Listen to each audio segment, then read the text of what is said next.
Hello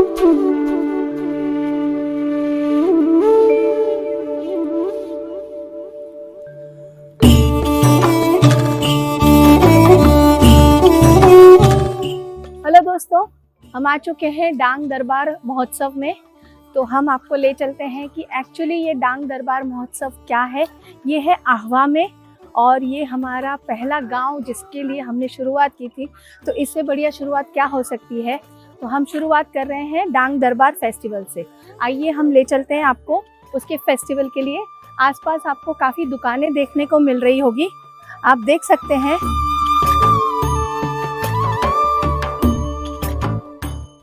हम पहुंच चुके हैं डांग दरबार के महोत्सव में और हम आपको अंदर ले चल रहे हैं। तो 8 बजे ये शुरू होगा। तो ये देखिए कितना ब्यूटीफुल उन्होंने डेकोरेशन किया है, खूबसूरत बनाया है। ऊपर भी थोड़ा दिखा दो, कितना सुंदर बनाया है। तो ये हर गांव की अपनी एक महिमा बताता है, अपने गांव का कल्चर बताता है। वैसे यहाँ डांग के आसपास जितने भी गांव हैं वहाँ से लोग आते हैं और अपने गांव का कल्चर बताते हैं, अपने गांव की चीज़ें बताते हैं। तो आइए चलते हैं अंदर और देखते हैं कि कैसी तैयारियां हैं और क्या क्या दिखाने वाले हैं। तो देखिए, जैसे कि आप देख सक रहे हैं, ये पूरा अरेंजमेंट किया गया है। और यहाँ पर ये जो स्टेज है, यहाँ पर इनका परफॉर्मेंस दिया जाएगा। ये सारे जो देख रहे हैं गांव से लोग, अलग अलग गांव से लोग आए हैं और यहाँ पे अपना नृत्य करेंगे और सब लोगों को अपना नृत्य दिखाएंगे। This is so beautiful. हाँ, जुड़े रहिए हमारे साथ और ये पूरा वीडियो देखिए, क्योंकि इसमें आपको बहुत अलग चीजें देखने को मिली होगी, शायद आपने आज तक वो देखी नहीं होगी। तो हमारे साथ जुड़े रहिए। नमस्कार दोस्तों, हमारे साथ जिग्नेश त्रिवेदी सर जुड़े हुए हैं और ये जो पूरा उत्सव होता है ये पूरा इनके हाथों में रहता है कि कैसे उसको ऑर्गेनाइज करना, कैसे प्लान करना, सारी चीज़ें। तो ये बहुत इसके पीछे दिलो जान से मेहनत करते हैं। तो आज हमें ये बताएंगे कि ये प्रोग्राम किस लिए होता है और इसके पीछे सबसे बड़ा कारण क्या है। जी, ये जो डांग दरबार है ये तो अंग्रेजों के समय से जी। तो ये क्या है, ये पूरा डांग है वो अंग्रेजों ने अपने कब्जे में नहीं लिया था। ओके। और जंगल की जो संपत्ति है इसके बदले में अंग्रेज कुछ मानधन है इन राजाओं को देते थे। ओके। तो शायद 1852 से ये परंपरा चल रही है। अंग्रेजों के बाद हमारा देश आज़ाद हुआ, फिर सरकार ने भी ये परंपरा शुरू रखी और हमारे जो डांग के जो 5 राजाओं है उनका मेन कार्यक्रम उनका सम्मान का है जी। तो आज सुबह सभी डांग के राजाओं है उनका मान सम्मान के साथ सम्मान हुआ। सरकार ने उन्हें कुछ मानधन भी देती है और ये कार्यक्रम अभी ये पूरे 4 दिन ये सांस्कृतिक कार्यक्रम चलेगा। बहुत बढ़िया, बहुत बढ़िया। तो यहाँ से मतलब सारे डांग के जो अलग अलग गांव है सबसे आते हैं कि कुछ सिलेक्टेड गांव आते हैं? नहीं, बहुत से, ये पूरा डांग ही नहीं लेकिन आजू बाजू के तापी, वलसाड़, सूरत, नवसारी जो जिला है जी। वहाँ से भी लोग बहुत आते हैं। और यहाँ का जो मेला है वो मेला अभी लगेगा अब ज्यादा। आप देखेंगे 9 से 10 बजे के बाद पूरा बाजार भर जाएगा। रात में? हाँ, रात में, और पूरी रात मेला चलेगा। अरे वाह। चलने के भी जगह नहीं रहेगी। और उनके मनोरंजन के लिए ये सरकार द्वारा और ये शिक्षण विभाग द्वारा जो डांग के अलग अलग सांस्कृतिक प्रवृत्ति के ग्रुप है जी, जो यहाँ की सांस्कृतिक धरोहर को प्रस्तुत करते हैं जी। ऐसे सभी ग्रुप, तो ऐसे हमारे पास 64 ग्रुप है। वो पूरे 4 दिन में अपनी प्रस्तुति करेंगे और लोगों का मनोरंजन करेंगे। और पूरी कोई भी यहाँ फिल्मी गीत नहीं रजू होगा। यहाँ की लोक संस्कृति है उनको उजागर करते हुए ही कार्यक्रम मतलब उसको जिंदा रखा जाता है। जी। इसका मुख्य उद्देश्य यही है कि डांग के लोगों में बहुत कला है और आप देखेंगे यहाँ जब कलाकार यहाँ आएंगे तो ये कोई स्टेज प्रोग्राम वाले कोई कलाकार नहीं, ऐसे गांव में कोई किसान है, कोई कुछ ना कुछ काम करने वाले लोग हैं। लेकिन जब ऐसा कुछ कार्यक्रम होता है तो उनकी अपनी परंपरा के अलग अलग नृत्य है। डांगी नृत्य है, ठाकरे नृत्य है, ऐसे अलग अलग प्रकार के कई प्रकार के नृत्य है।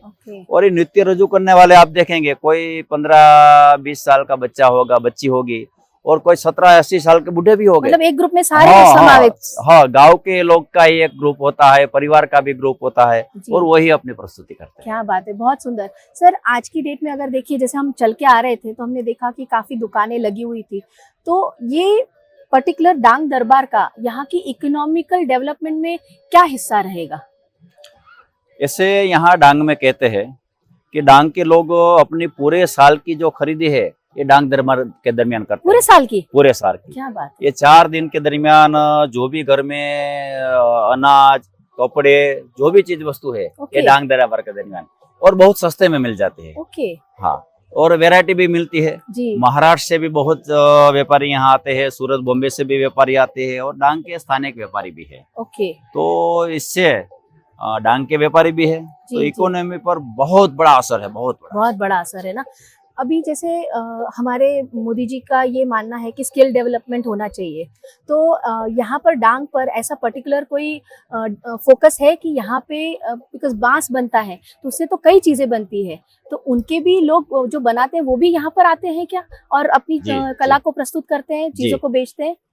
डांग का मुख्य जो खेती तो है ही जी, उनका व्यवसाय, लेकिन उनके साथ साथ बांस की चीज वस्तुएं, फिर पर्यटन है जी। और डांग की जो प्रणालीगत यहाँ का धान है, जी। नागली है, अड़द है और बहुत से ऐसे धान है जो डांग में ही होते हैं। ओके।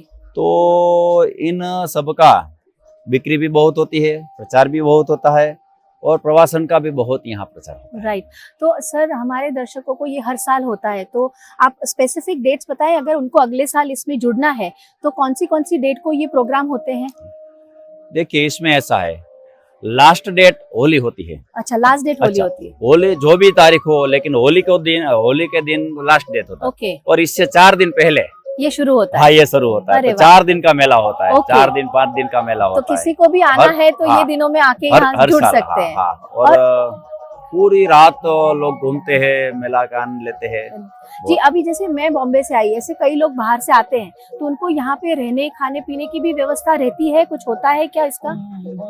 ये थोड़ी व्यवस्था कम है। ओके। एक सरकारी सर्किट हाउस है, ओके। 2-3 होटलें है। ओके। लेकिन ज्यादातर बाहर से लोग आते हैं, क्या करते हैं, सापुतारा रुक जाते हैं। जी। सापुतारा में बहुत व्यवस्था है। जी। तो वहाँ रुकते हैं और मेला का आनंद लेते हैं, फिर वहाँ सापुतारा, तो उनको 2 डेस्टिनेशन भी हो जाते हैं। करेक्ट। जी, बहुत बहुत धन्यवाद हमसे जुड़ने के लिए और हमारे दर्शकों को ये सारी इन्फॉर्मेशन देने के लिए धन्यवाद। તમે ક્યાંથી આવ્યા? ઉનાઈ ને આ તમારો પહેરવેશ શેનો છે? આ ઘેરાળું નૃત્ય. ઓકે, ઘેરાળું નૃત્ય. ઘેરાળું તો આ નૃત્ય. બધા તમે મોરને રિપ્રેઝેન્ટ કરો હા, છો? represent. બધા જ? બધા જ. બધા મારી સાથે આવીને એક ફોટો લઈ શકો છો હા, બધા? જરૂર. તમારો ગામમાં શું થાય છે, એટલે તમારું ગામ શેના માટે જાણીતું છે? અમારા ગામ માટે આ પેલું ગામડાનું ગામ પેલું કામ શરૂ ખેતીવાડીનું બધું કામ ચાલે છે. ओके। શેની खेती करो છો? આ બધું જુવાર डांग. जुआर डांग। हाँ। दोस्तों इनके यहाँ जुआर और डांग का खेती होता है। ये हमारे जो घेर नृत्य का कल्चर है, ये माता जी का अवतार माना जाता है। उसको दीपावली के बाद हमारे यहाँ धान जब खेत में सब काम खत्म होता है, उसके बाद हम माता जी की मन्नत लेके ये नृत्य करते हैं। इस नृत्य की गाथा ऐसे कि जन्म से मृत्यु तक उसमें एक गाथा गाई गई है। ओके। जब किसी का औलाद नहीं होता है उसका झोला के हम लोग आशीर्वाद देते हैं। किसी का परिवार होता है, राइट। जब बच्चा घर में आता है उसका भविष्य उज्जवल बनता है, तो उसके लिए एक पारना हम लोग झोली में उसको झुलाया जाता है। ओके। और इंसान जब बड़ा होता है, उसकी शादी नहीं होती है, तो माता जी से मन्नत रख के हम उस लेरिया बोला जाता है उसको। ओके। तो पारना लेरिया गाता है। और जब इंसान अपना देह छोड़ते हैं, जब इस पृथ्वी से ऊपर जाता है, परमात्मा में जाता है, तो उसके मृत्यु एक मरण कथा तरीके से उसका गाया जाता है। ओके। जब मृत्यु घर से शमशान तक की उसमें सब गाथा गाई गई है। गाथा गाई ये गई है। घेर नृत्य की महिमा तो है। ये आपके गांव में सब जानते हैं ये हाँ, नृत्य? सब कल्चर जानते सबको हैं। आता है? हाँ, सबको आता है। और उसमें से फिर आप ग्रुप बना के ये टाइम फंक्शन में आते हैं परफॉर्म करने हाँ, के लिए? परफॉर्म कहीं भी बुलाते हैं, शादी में आते हैं, किसी का बर्थडे होता है, ओके। कोई माता जी की प्राण प्रतिष्ठा होती है। ओके। दीपावली के तो कंपलसरी हम लोग खेलते ही हैं। ओके। जब हमारा वेकेशन होता है, ओके। सब लड़के लोग पढ़ाई में फ्री होते हैं। ओके। दीपावली में हमारे ये मौसम फुल तो जाता है। अगर मेरे दर्शकों को आपका ये नृत्य देखने के लिए आपके गांव आना हो, हाँ, तो कौन सा गांव और कौन से महीने में आए ताकि वो आपका नृत्य देख सके? ऐसा है, दीपावली में महीने में आना पड़ता है। दीपावली में आना पड़ेगा। अभी तो नौरता में भी हम लोग नवसारी है, बलसाड़ है, ओके। जब बड़े बड़े लोग सोसाइटी में हम लोगों को बुलाते हैं। हमने 20-22 अवार्ड भी मिल लिया है। सब कंपटीशन अच्छा। में जाते हैं ना। ओके। हमारे दिल्ली मोरा एक सोमनाथ शंकर भगवान का मंदिर है, जी। वहाँ देसाई लोग रहते हैं। वो लोग हर रोज हर वर्ष वो लोग कंपटीशन रखते हैं इस कला को जागरूक करने के जागरूक लिए। करने के लिए। हो वहाँ हम लोग 3 नंबर 2 नंबर इस साल हम वहाँ 1 नंबर। Oh very good. अरे आइए, आप कैसे रह जाएंगे, आप भी आइए। बहुत बढ़िया। तो आपकी मतलब खाली मर्द ये परफॉर्म करते हैं कि हाँ। औरतें भी करती हैं? उसको क्या अर्धनारेश्वरी बोला जाता है। हमारा शरीर जो है वो इंसान का होता है। हाँ। हमारा शरीर पे सब ये नारी का होता है। ओके। ये ब्लाउज होता है, जी। ये साड़ी होता है, ये श्रृंगार सब नारी का होता है। बहुत ब्यूटीफुल, बहुत ब्यूटीफुल। हाँ। शिव जी ने अर्धनारीश्वर का हाँ, जो रूप वो- लिया, हाँ। एक्चुअली हर इंसान में ना दोनों क्वालिटी होनी होनी चाहिए, चाहिए। नर और नारी नारी। दोनों की, तभी ये समाज सुदृढ़ होता है। बहुत बढ़िया। इसमें तो बहुत पालना ब्रह्मचार्य भी हम और बहुत रुकेंगे पालना आपका ये नृत्य देखने के लिए, और पूरा नृत्य हम अपने दर्शकों को भी दिखाएंगे। यहाँ के थोड़ा टाइम का अवल है, इसलिए हम लोग छोटा- छोटा अच्छा, छोटा-छोटा पहले माता जी की आराधना करेंगे, स्वागत का गीत गाएंगे, ओके। लेरिया गाएंगे, पारणा गाएंगे। जो आपको हमने जो डिटेल बताई है ना, राइट। वो महिमा सब उसमें थोड़ा थोड़ा।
आपो पिजान भाई घेरिया निरी, आपो पिजान भाई घेरिया निरी, कवियो मागे जुदी रित भाई कवियो मागे जुदी रित। आपो पिजान भाई घेरिया निरी, आपो पिजान भाई घेरिया निरी, कवियो मागे जुदी रित भाई कवियो मागे जुदी रे। कविया ने तो सानी रे, कविया ने तो सानी रे, कविया ने तो रुपया ने रित भाई कविया ने तो रुपया ने रे। कविया ने तो सानी रे, कविया ने तो सानी रे, कविया ने तो रुपया ने रित भाई कविया ने तो रुपया ने रे। अरे नानी वो मजो भली भली जोर, नानी वो मजो भली भली जोर, नानी वो ना तेरे जो भाई नानी वो ना तेरे जो, नानी वो ना तेरे जो भाई नानी वो ना तेरे जो।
इंडिया विन થઈ ચૂક્યું છે જોરદાર તાળીઓના ગડગડાટ સાથે વધાવી લઈએ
ये देखिए पीछे कितनी भीड़ दिख रही है।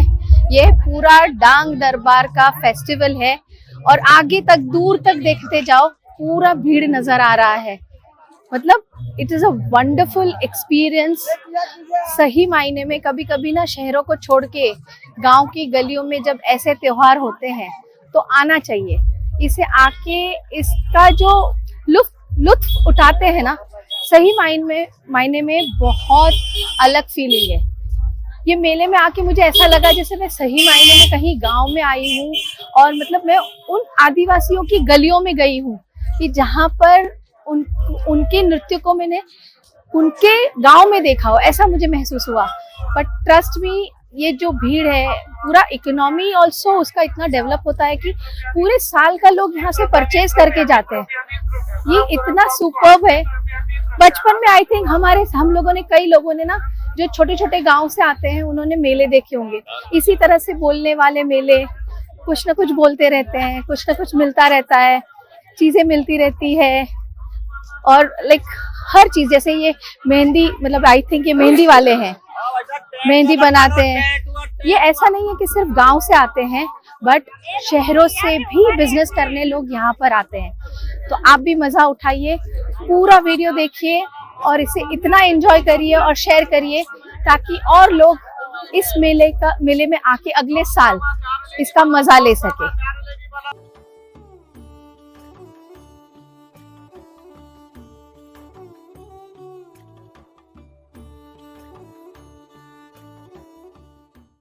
दोस्तों, ये है तृप्तिबेन भोये और ये गांव है बोरखेत, बराबर है बोरखेत? हाँ, ये डांग में ही है। हम ऐसे ही यहाँ से पास हो रहे थे और हम यहाँ कलिंगर खाने रुक गए, तो मैंने अंदर आके जस्ट देखा कि क्या करती है, तो मुझे इतना कुछ दिखा कि आई फेल्ट कि मुझे आपसे बात करवानी ही पड़ेगी। तो हिंदी में बात कर सकते हो कि गुजराती में? सॉरी, मैं ट्रांसलेट कर दूंगी, लेकिन गुजराती में बात करशो। તમને આ બધું એઝ અ ફિમેલ મહિલા થઈને આ બધું બિઝનેસ કરવાની પ્રેરણા કેવી રીતે મળી? એ તો અંદરથી જ એમ કે મારે કંઈ કરવાનું છે એમ પહેલાથી એમ ભણવાની બહુ ઈચ્છા હતી પહેલાથી, પણ ભણી ના શકી એમ, એટલે પછી આ મારી રીતે કાર્ય કર્યું। જાતે જ પ્લાનિંગ કર્યું? હા, ના મારા મિસ્ટરે મદદ કરી। એટલે પહેલા તમે શું આ સપોર્ટ કર્યો એમ કે તમે ઘરે રહો છો, ખેતરનું કામ કરો છો, સીઝન પૂરતું એમ, ચોમાસું પૂરતું, પછી શિયાળો પૂરતું, પછી ઘરે જ રહીએ એમ, ઉનાળો આખો ઉનાળો એમ જ રહીએ। राइट। हाँ, એટલે પછી આ અમારી રીતે જ સર્વ કર્યું। ओके, तो दोस्तों ये कह रही है कि इनके हस्बैंड ने इनकी हेल्प करी है कि आप खेती के बाद घर में ही रहते हो, तो उनको कुछ करना था, तो बोले ये शुरू कर सकते हो, तो उन्होंने पूरा सेटअप करके दिया, पूरा हेल्प किया। तो તમે સૌથી પહેલા દુકાન નાખી? હા। ઓકે, પણ મેં જોયું અંદર આવો ને, તમારું બીજું ઘણું બધું કરો છો એન્ડ તમે આ સીવણનું પણ કરી રહ્યા છો। 2015માં મારી દીકરી આવી ત્યારે એક જ મહિનો થયેલો, ત્યારથી આ ઘંટી લાવી છે, હજુ સુધી છે જ એમ, ત્યારથી શરૂઆત કરી છે 2015 ત્યારથી। અચ્છા, એટલે આ દડો છો બી ખરા? હા, અહીંયા ઓકે। તો હાથો કાઢો આવી જ ઘંટી હતી, હા હા, પણ એ હાલે અત્યારે વેચી દીધી એમાં, એટલે મોટી લાવ્યા। અચ્છા, મોટી લાવ્યા? પણ એમાં મને નથી ફાવતું। અચ્છા, હજી નથી ફાવતું, એટલે કોઈ હેલ્પ લો છો અત્યારે? મારા Okay. મિસ્ટર ચલાવતા છે। અચ્છા, તમારા મિસ્ટર ચલાવે છે। હા। એટલે અહીંયા આગળ તમે ઘણી બધી વસ્તુઓ કરી છે, હા। રાઈટ? તમને અહીંયા લાઈક અહીંયા આગળ તમને એટલો બિઝનેસ મળી રહે છે ખરો? કારણ કે હાઈવે ટચ છે, નો ડાઉટ, પણ એટલી પબ્લિક આવે છે, એટલો બિઝનેસ મળી રહે છે ખરો બધી વસ્તુઓનો? અમુક સમયે ના મળે, પણ અમુક સમયે મળી રહે એમ તેટલું। અચ્છા, અમુક સમય મળી રહે, હા। પણ જગ્યા તમારી પોતાની છે, પોતાની જ છે, એટલે ફરક પડી જાય। ફરક પડી જાય। Right right right. ને તમારી કઈ સાથે ભાડું આપવું નહીં પડે, કઈ નહીં, અમારે પોતાની રીતે કયો કરી શકીએ એમ। ઓકે, તમારા જેવી કેટલી મહિલાઓ હશે જે ઘરેથી કઈ વિચારતી હોય છે, કઈ કરવા માંગે છે, છે બહુ તો એ લોકોને કઈ કહેવા માંગો છો? મારે એ જ કહેવાનું છે કે તમે બી એમ હંતાઈને નહીં રહેવું, બહાર નીકળો એમ કંઈ કરવા માટે, એમ કે મારા ઘરવાળા કઈ કહેશે કે મારો પરિવાર કઈ કહેશે, પણ આપણે પોતાના પરિવારને મદદ કરવા માટે કંઈ પણ કરવું જરૂરી છે એમ, થોડી ઘણી એમ, રાઈટ પૈસાથી, આર્થિક રીતે એમ, રાઈટ। મદદ કરી તો શકાય. એવી રીતે બહાર નીકળો. शी सेज, वो बोल रही है कि आप छुप के मत रहो, निकलो बाहर, अपने फैमिली को हेल्प करो और आगे बढ़ो. પોતાનામાં જે ટેલેન્ટ છે એ બહાર કાઢો, કઈ પણ રીતે, એમ સીવણ હોય કે પછી બીજી રીતે એમ. રાઈટ. તમે સીવણ શીખ્યા છો? હા, શીખ્યું છું. ઓહ વાવ. એટલે હવે તમે શું શું સીવો છો એમાં? નાઇટી છે, ફ્રોક છે, પછી આમ ચણી આવે એમ કે ને, હા. એ કરતી છું. પછી બ્લાઉઝ પણ આજુ કાચું છે, થોડું થોડું ચાલુ છે. ઓકે, એના પર ટ્રેનિંગ લઈ રહ્યા છો. ડ્રેસ સીવતી છું. अरे वाह, वेरी गुड. तो दोस्तों देखो, एकदम छोटी सी जगह है बोरखेत. કેટલું પોપ્યુલેશન હશે એનું? કેટલા ઘરો હશે? 300 ના ઉપર હશે. बस 300 घर है ये गांव में. और यहाँ पर इन जैसी महिला है जिन्होंने ये ठान लिया कि कुछ करना है. तो अगर ये कर सकते हैं तो सब कर सकते हैं. इसके अलावा भी हम बीएपीएस સંસ્થામાં જોડાયેલા છે ओके અને એમાં સત્સંગ કાર્ય ચાલુ રહે. અમારી સભા હોય, મહિલા સભા હોય, તો ओके. દર શનિવારે સભા હોય ને એમાં મંડળ સંચાલક તરીકે હું છું. अरे वाह, બધી રીતે મેનેજ કરીને કરી શકું એમ. अरे वाह, બહુ સરસ, બહુ સરસ. તો दोस्तों सोचो कि मतलब इन्होंने તમારી ઉંમર કેટલી જો તમે કેવા? 30 વર્ષ. અને આ બધું ક્યારથી ચાલુ કર્યું? 2015 થી. 15 થી, એટલે ઓલમોસ્ટ 10 વર્ષ પહેલા. हाँ ત્યારે 20 વર્ષની તમારી उम्र थी. हाँ 20 साल की उम्र से इन्होंने सब शुरू कर दिया. मुझे सुन के भी इतना अच्छा लग रहा है कि अगर ये कर सकते हैं, जहाँ पे फैसिलिटीज कम है, जहाँ पे चीजें कम है, फिर भी ये इन्होंने सोचा और ये कर सकते हैं, तो हम सब कर सकते हैं. તમારો ખૂબ ખૂબ આભાર અમારી સાથે જોડાવા માટે. Thank you. Thank you.